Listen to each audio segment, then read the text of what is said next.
কোনো ছেলে যদি বিয়ের উদ্দেশ্যে মেয়ের ছবি দেখতে চায় মোবাইল ফোনের মাধ্যমে, তাহলে দেখানো জায়েজ হবে কি? ইসলামের দৃষ্টিতে এটা কেমন হবে জানি উপকৃত করবেন। এই প্রশ্ন কয়েকজনের পক্ষ থেকে এসছে।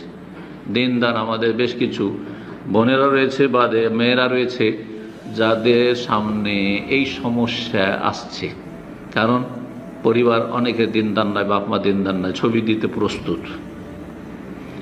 হ্যাঁ, আর ওই ছেলে পক্ষ ছবি চাই, তখন পড়ে যায় দিনদার মেয়ে, তখন মুশকিলে পড়ে যায়। বাপ মা চাপ সৃষ্টি করছে, অনেক সময় জুলম অত্যাচার করছে, ছবি দাও ছবি দাও, হারাম, কেন ছবি দেবে?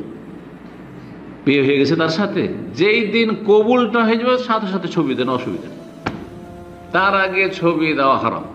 দেখবে সেই ছেলে দেখবে, ভিডিও কলে দেখে নি, কিন্তু স্ক্রিনশট নিয়ে রাখবেন, খবরদার হারাম, যতক্ষণ পর্যন্ত কবুল না করেছে। কারণ ভিডিও দেখতে গিয়ে ওইটা করতে পারে, তাই না? এটা বলে দেওয়া জরুরি।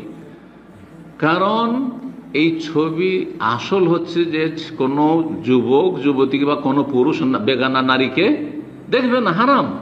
কিন্তু জায়েজ করা হয়েছে কিসের স্বার্থে? বিয়ে করবে এই স্বার্থে, আর দেখে নাও বাস। আর কিন্তু যখন ছবি চলে গেল আর বিয়েটা হইল না, হতে পারে না, পারে না, অনেক সময় হচ্ছে। শুধু তাই নয়, এই ছবি ওই লোকের কাছ থেকে যত বন্ধু মহল ছিল, তার ফ্রেন্ড সার্কেল, সবার কাছে পাঠিয়ে দিয়েছে, রে এই মেয়েটাকে দেখছি, দেখতো কেমন লাগে, পছন্দ হচ্ছে কিনা, তোদের মতামতটা ওপিনিয়নটা জানা, করছে না করছে না। তারপরে ভাই বেরাদর যত আছে, অনেক আছে একটু ভালো মানুষ, না আমার বোনদেরকে দিয়েছি, বোন তখন ওর স্বামীকে দেখেছে, কথা বোঝা গেছে, সব হারাম হচ্ছে না? কারোর জন্য জায়েজ নয়, একমাত্র ওই ছেলে দেখবে যেই ছেলে বিয়ের প্রস্তাব দিচ্ছে সত্যি আন্তরিকতার সাথে আমি বিয়ে করবো বলে। কিন্তু তারপরে হইল না যে কোনো কারণে, সেটা আলাদা কথা। যতক্ষণ পর্যন্ত বিয়ে কবুল না হয়েছে, আকদ না হয়েছে, ততক্ষণ কারো হাতে ছবি দেওয়া জায়েজ নয়। এই ছবি কি ও কি বলে, কল গার্ল বলে না কি বলে, এটাকে কল সেন্টার আছে কিছু না কি আছে, সেই সবই চলে যাচ্ছে এর ঘটনা। তারপরে মেয়ে দেখলো যে আরে ছবি দিয়েছি আমি এই কাজে, আর সেই ছবিকে আমার ওই আপনার কল গার্ল ওই এতে সেন্টারে দিয়ে দিয়েছে, তারপরে মানে ও বেশ্যা বানিয়ে দিয়েছে।